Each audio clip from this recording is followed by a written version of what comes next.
Tonight's true scary story is the extended version of the witchcraft that killed my friends. It is terrifying and incredibly sad. I do have to give a trigger warning. There are many deaths in this, so please be aware of that before you continue to watch. Tonight's submitter's name is Danny. We are using his real name, but we are changing his friends' names for privacy reasons. It was a Saturday in early 2016, and like most weekends back then, the four of them, Kayla, Xavier, Danny, and Rachel, had packed a full day of random adventures. They started with their usual ritual, trying new food spots around the city. It was one of their favorite things to do, just eat, laugh, and talk about just anything and everything. Afterward, they went to the mall, picked up a few things, and afterwards they went to a trail park that Danny had been wanting to show Rachel. Danny and Rachel loved the outdoors, and he knew that she would appreciate the peace there. By the time they had wrapped it all up with a movie, they were half asleep in their theater seats. It was late, nearly empty, and quiet outside. Danny remembers laughing at a ridiculous joke that Kayla made about the movie on their way to the car. That was just them, always laughing, always close,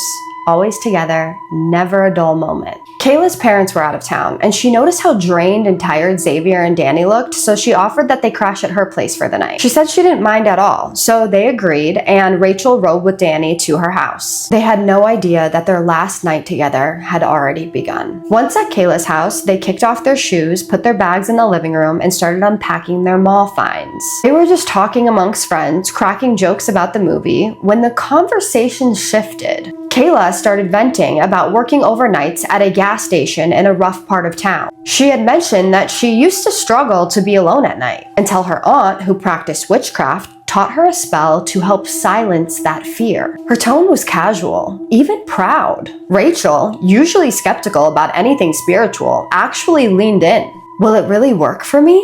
she asked. "I still sleep with the TV on." Xavier and Danny just exchanged looks and laughed under their breath, trying not to make her feel self-conscious. Then Kayla smiled a little too wide. "Let's try it," she said.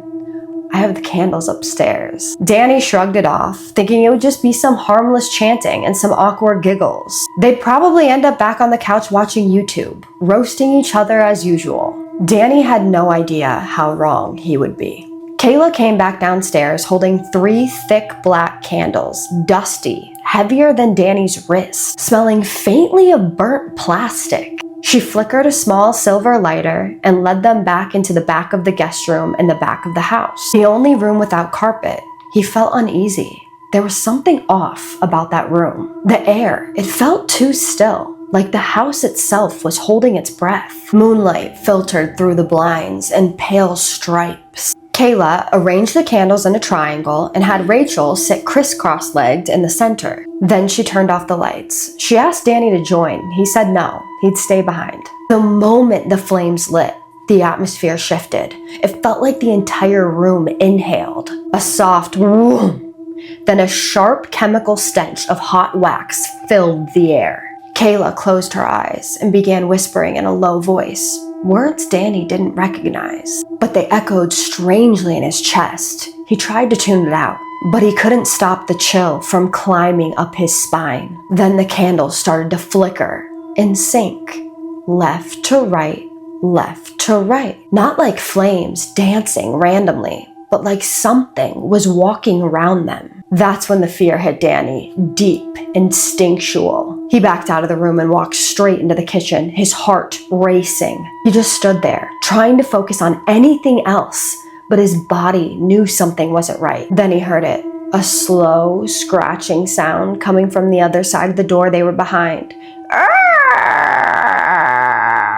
Faint, but real, like someone dragging nails across wood. He froze. 10 minutes later, screams erupted from the hallway, loud, panicked, terrified. The door flew open, and the 3 of them ran into the kitchen. Kayla's face was ghost white. Blood smeared on her lip like she'd bitten through it. Mascara running down Rachel's face. Xavier, who never scared easily, was shaking so hard his car keys were rattling in his hand. "What happened?" Danny asked. No one answered. Kayla's eyes were blank with fear. Rachel just stared at her hands. Fine, Danny said, forget it. We'll talk tomorrow. Let's just go to sleep. Kayla told Danny to sleep upstairs in her room while Rachel and Xavier took the pull-out couch downstairs. At exactly 3 a.m., Danny shot awake to a deafening bang! It sounded like someone had slammed a door with full force downstairs. Then he heard the footsteps, heavy, fast, charging up the stairs. They stopped just outside of Kayla's bedroom door. The room went ice cold. He felt it through his arms, up his back. Kayla sat up at the same time he did and grabbed his wrist. She grabbed it hard, her nails digging into his skin. He was silent, still, and then the doorknob started to twist. The door creaked open just a few inches. Darkness stared back at them from the hall. Danny jumped up to close it, but before he could even touch the knob, the door slammed itself. Then it opened again, slammed shut. Then it opened again and again. It slammed shut over and over for about 20 seconds, harder each time. The whole room shook with it. A burning metallic smell filled the air, like charred metal on copper. It coated the back of his throat like blood. Then it stopped.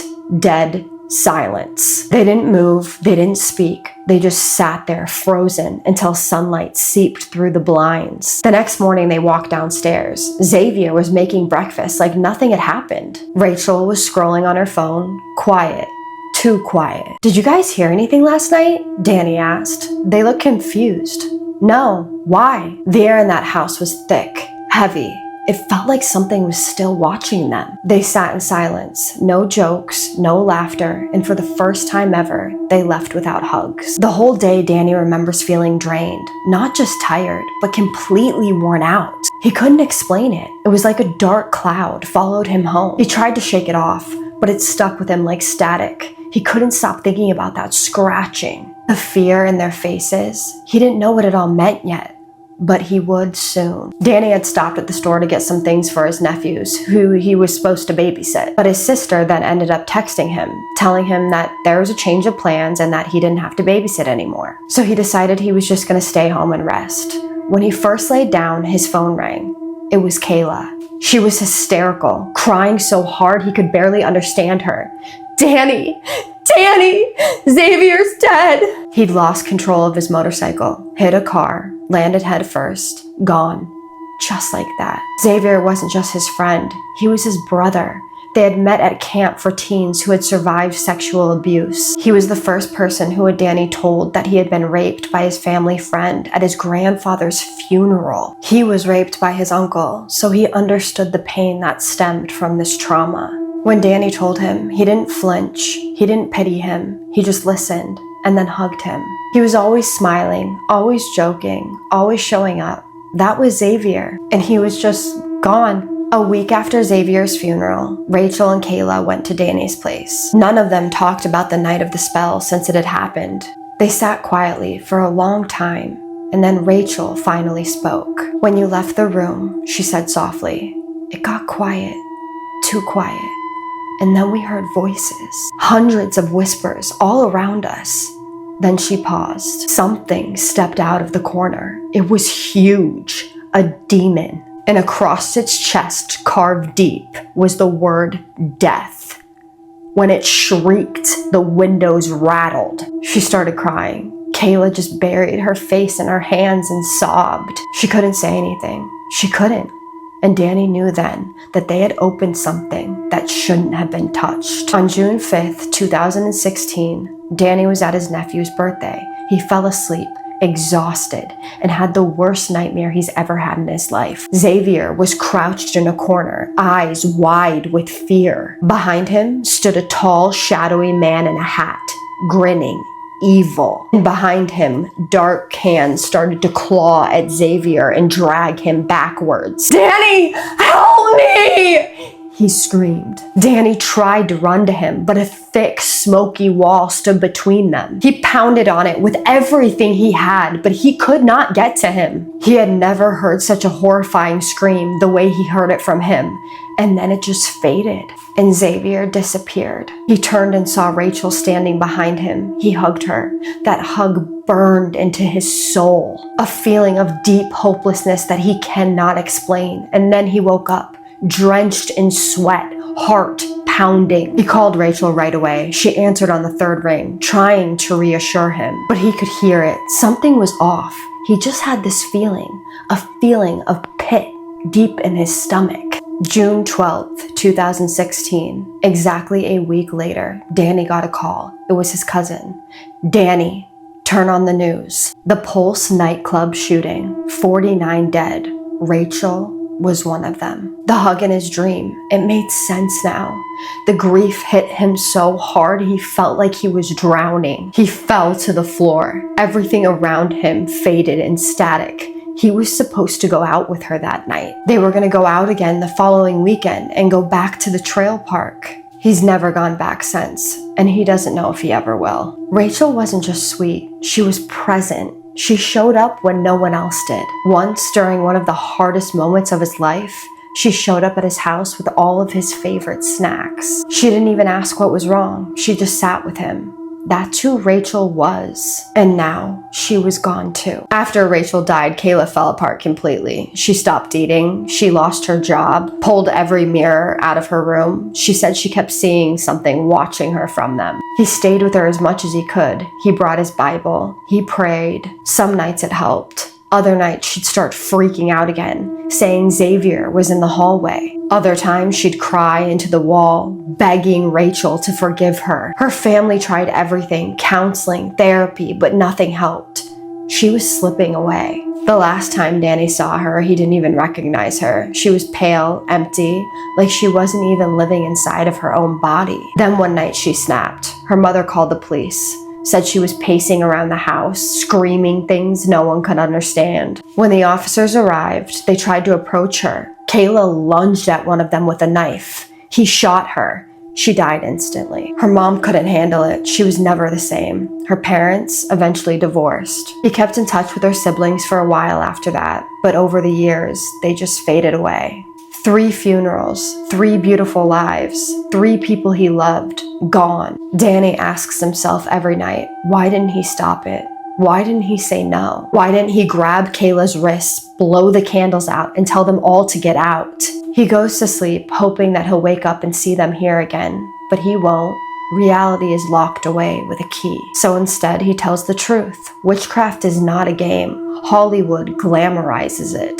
TT makes it look trendy, but once you open that door, you don't get to control what walks through. And sometimes it never leaves. If you're lucky, you'll walk away with nightmares. If you're not, you'll end up with tombstones. Danny still lays asleep at night and hears Xavier's screams. Danny is telling the story because maybe, just maybe, it will stop somebody else from making the same mistake. He said to please share this with anybody who's flirting with the occult, even just for fun, because it just takes one moment and everything can change. Be careful what you invite in. It can cost a life, and tomorrow is never promised. Whoa, that was tough to read. That was tough for me to read without crying. You guys already know that I'm the biggest baby, and you probably knew the parts I was about to cry, but I digress. That's horrible. This is a horrible, horrible story with so much tragedy and loss and suffering. And Danny, I want you to know something. And I told you this in an email, but you need to hear it again. This was not your fault.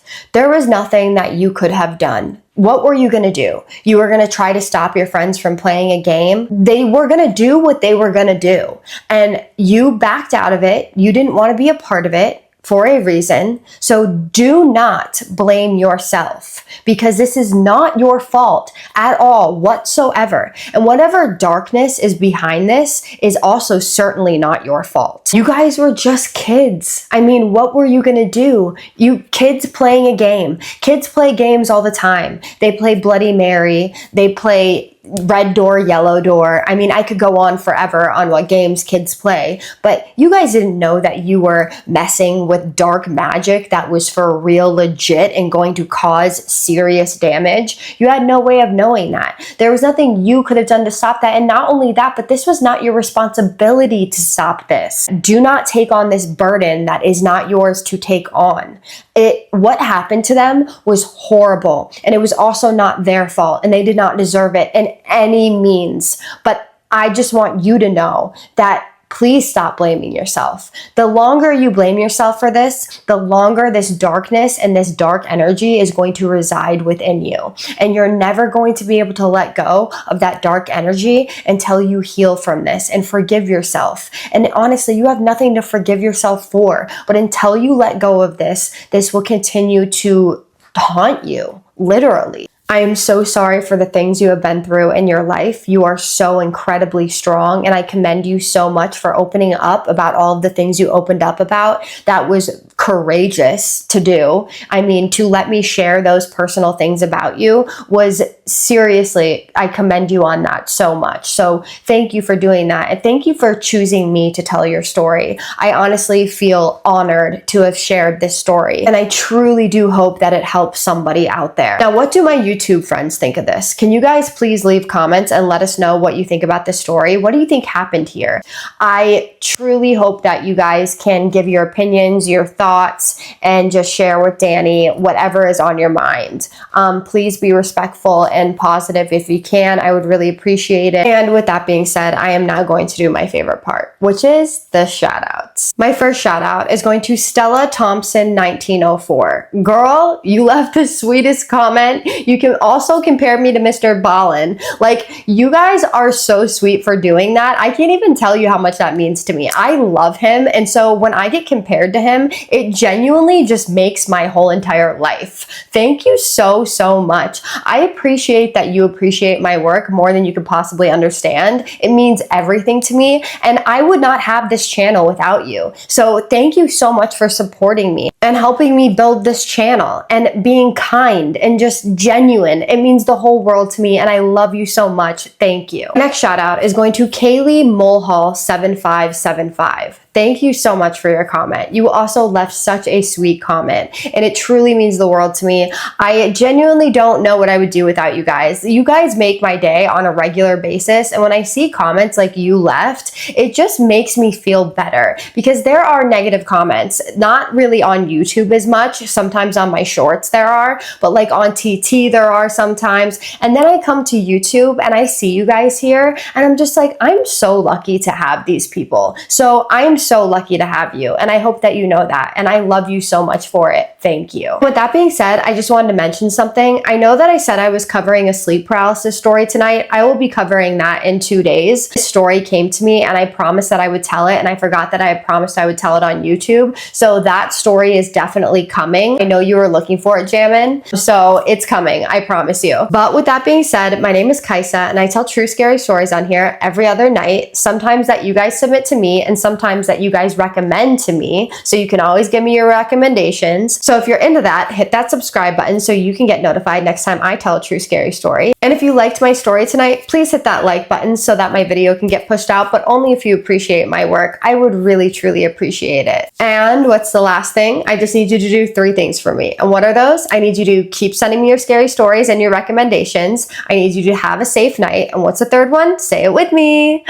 Have a spooky night. Love you guys so much. See you in the next one.